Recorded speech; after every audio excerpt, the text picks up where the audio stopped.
That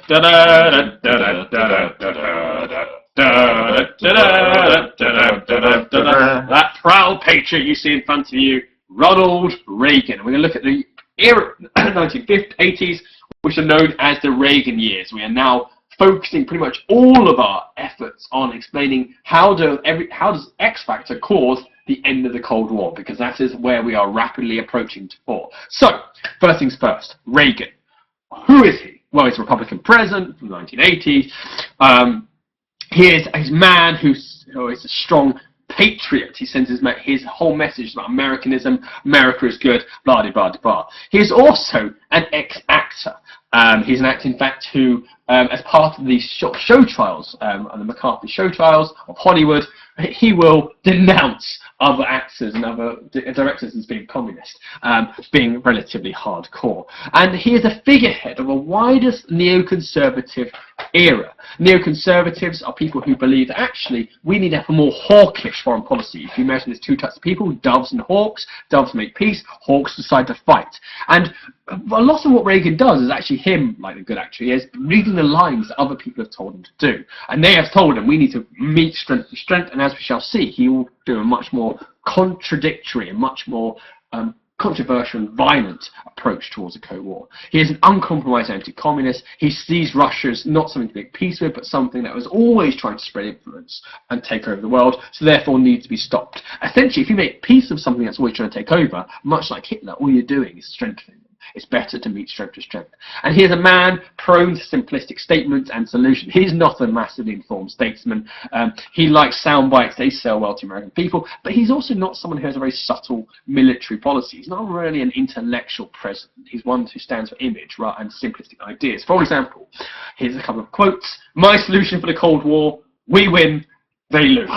It sums up the sort of man he was. This is important, though, the fact this last one, he calls the Soviet Union an evil empire. It's really a framing of his foreign policy in order to crush what he considers the greatest threat to world peace. Absolutely right. If you notice, previous presidents have, to varying degrees, looked at the idea of coexistence. Let's try and make it so like we can live side by side without nuclear war. Reagan this is something that needs to be beaten, and as we shall see, he will embark on a series of policies in order to do so. So how does he do this? The first thing he does is he increases the containment strategy, the idea that they'll continue to, keep the spread of communism in check, and his major focus is on Latin America. The United States gets involved in preventing various governments from coming to power. Many governments. Yeah, they invade Grenada in 1983. They get involved with a guy named Manuel Noriega in 1984, and then they depose Noriega because he's bringing drugs in 1987. But yeah, they get heavily involved in a bunch of conflicts all over Latin America, including democratically elected people. Exactly, to prevent the spread of communism.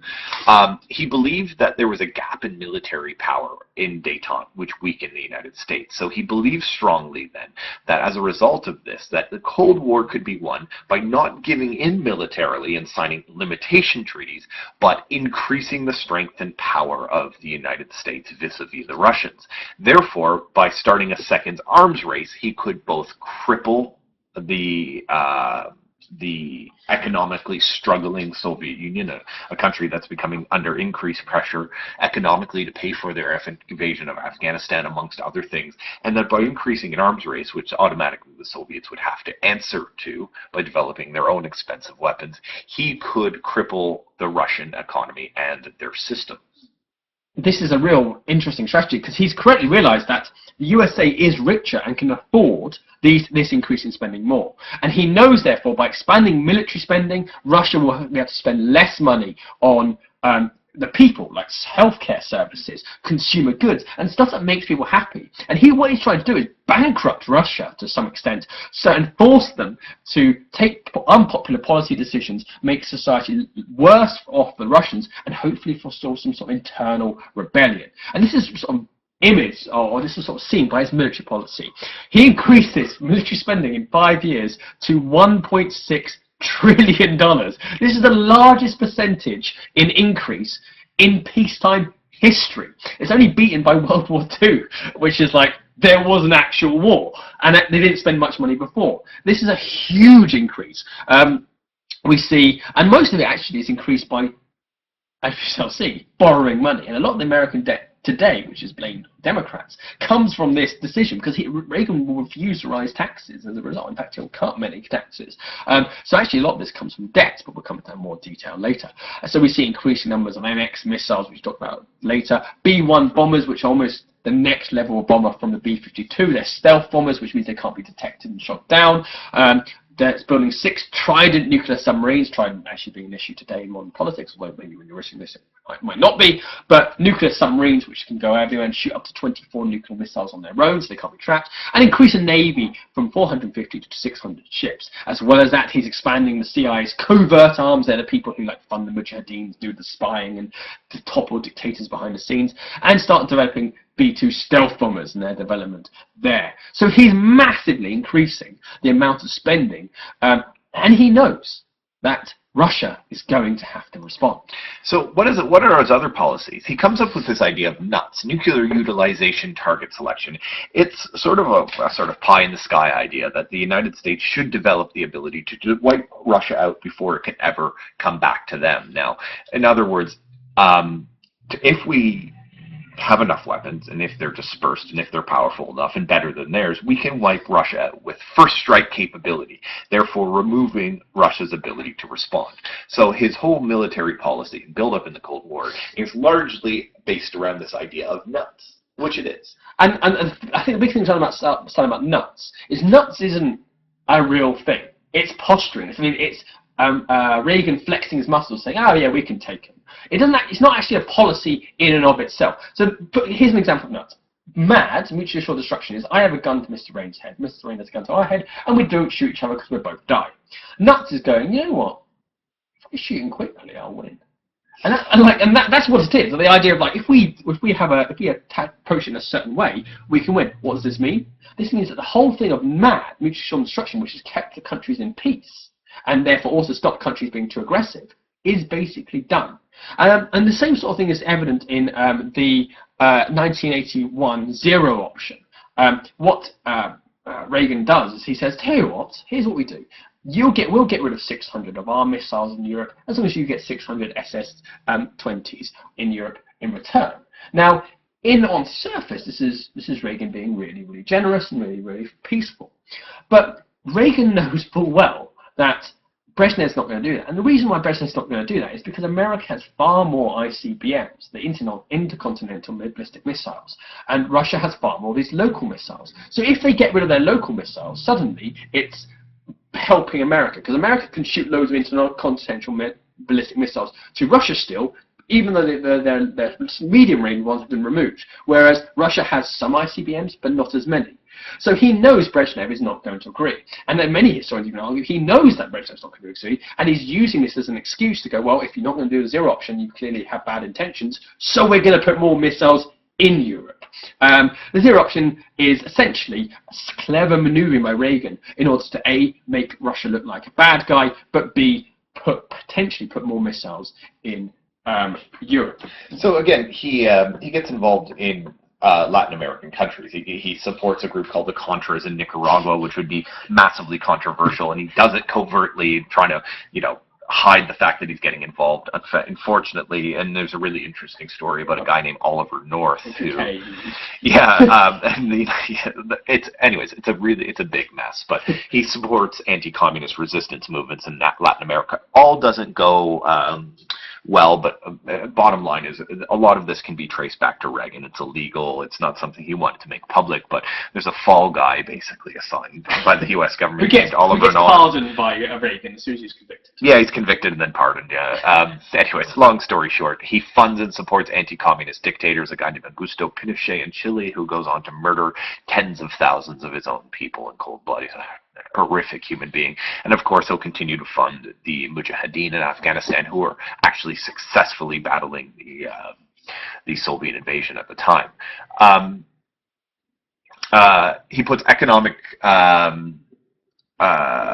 sanctions on Poland in 81 and 82, and he bans trading high-tech equipment with Russia. It's particularly over the rise of something called Solidarity, which is a trade union which is not communist. It's left-wing but not communist, and which is becoming increasingly important in the 1980s. And Poland moves to suppress it, arrest the leaders, etc., etc. And this is notionally if you refuse to accept freedom, we are going to ban you. Actually, they don't need to ban high-tech equipment to Russia. They're trying to starve Russia of its supplies of weapon and materials, so they're going to have to spend more money making it themselves, therefore bankrupt themselves. And the pinnacle of this is the thing that everyone remembers, the Strategic Defense Initiative. Notice Star Wars. I remember this when I was a kid watching this on the news. It's a big deal. In 1980, it's a big thing of it. And please don't in your exam call it the Star Wars program. It's nicknamed Star Wars. It's the SDI, Strategic Defense Initiative. And essentially, this is an attempt to end MAD. MAD is, if I fire my nuclear missiles, then no matter what you do, I'm going to fire them back and we both die. So let's not use nuclear missiles and let's try and be friends. And what he does is he says, you know what?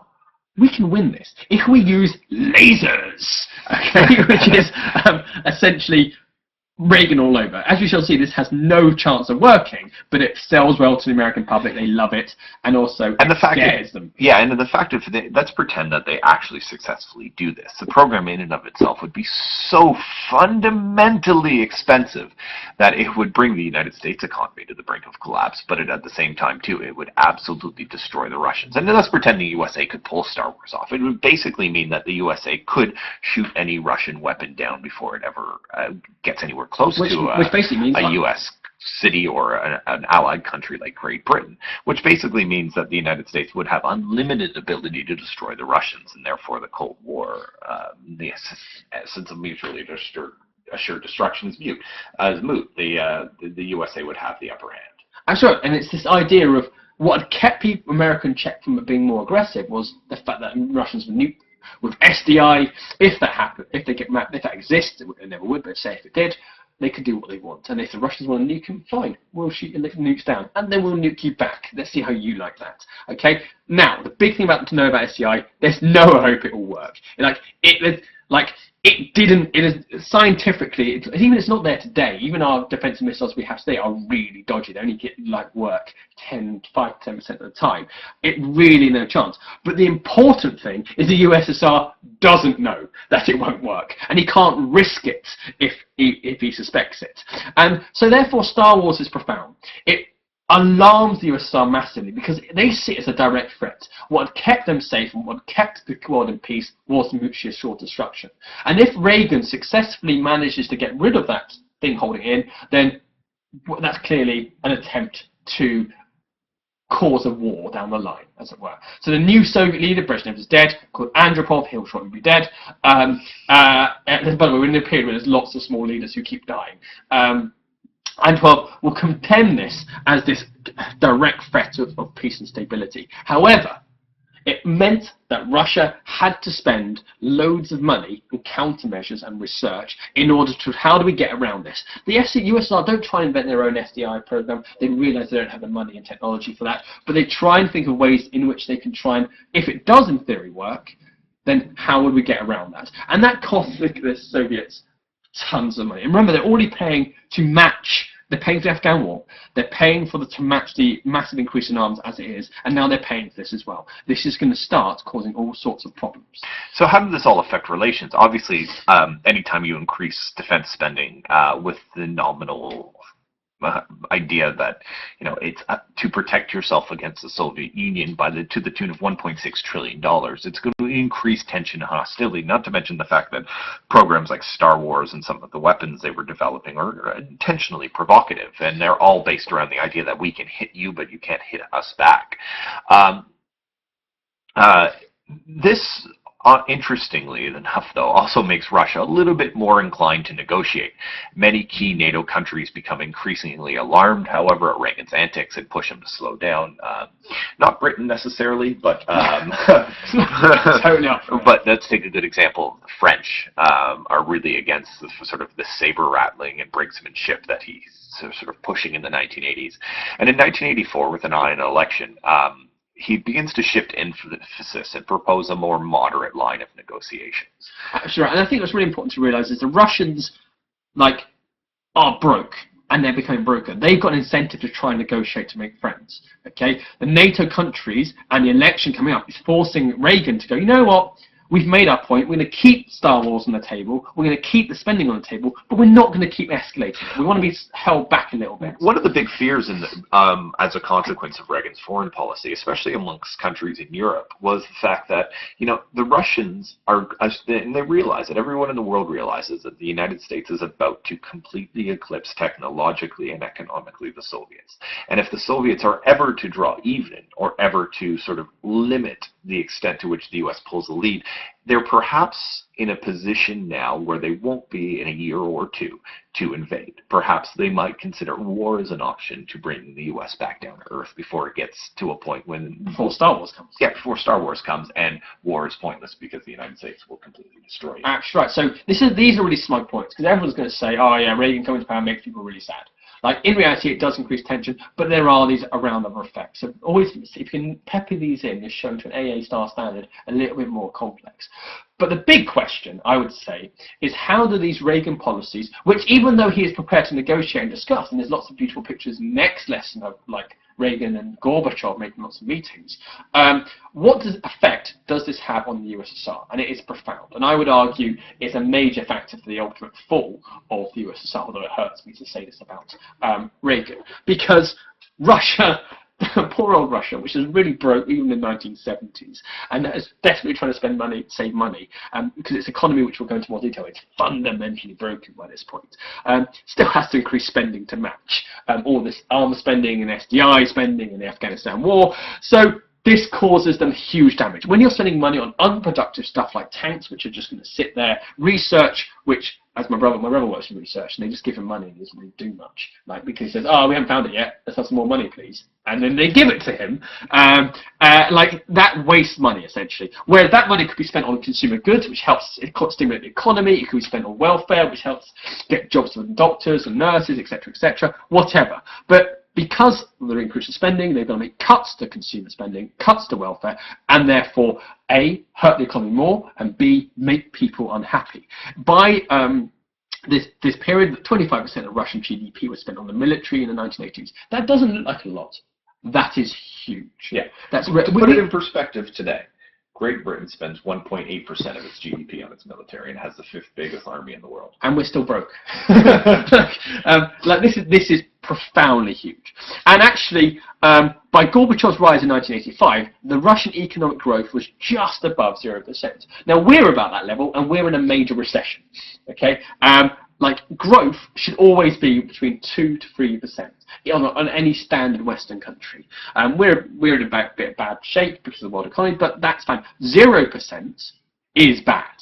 It shows your country is economic stagnating. There must always be growth, because you're always inventing new things in theory. You're always getting increasing population in theory, and so therefore you should be always having more. And so all of these economic strains really start to put pressure on the Russian system. And what you get as a consequence of this is internal discontent building within the Russian system. That's right. And we see increasing clamour for reform of the system, where people within Russia start saying, let's stop fighting fighting for the Cold War. Let's stop fighting for like stuff which doesn't matter. We want a nice quality of life. We'll talk about this in more detail next lesson, but people are starting to see what people have in the West and all their lovely consumer stuff. They see their terrible, well, relatively poor lives in the East, and they start thinking, we need change. So Reagan, in his indirect economic warfare, does strike a blow, which will, as we shall see, will increasingly gnaw at the heart of Russia. And Mr. Suter, Mr. Raine, it's been emotional. Almost there.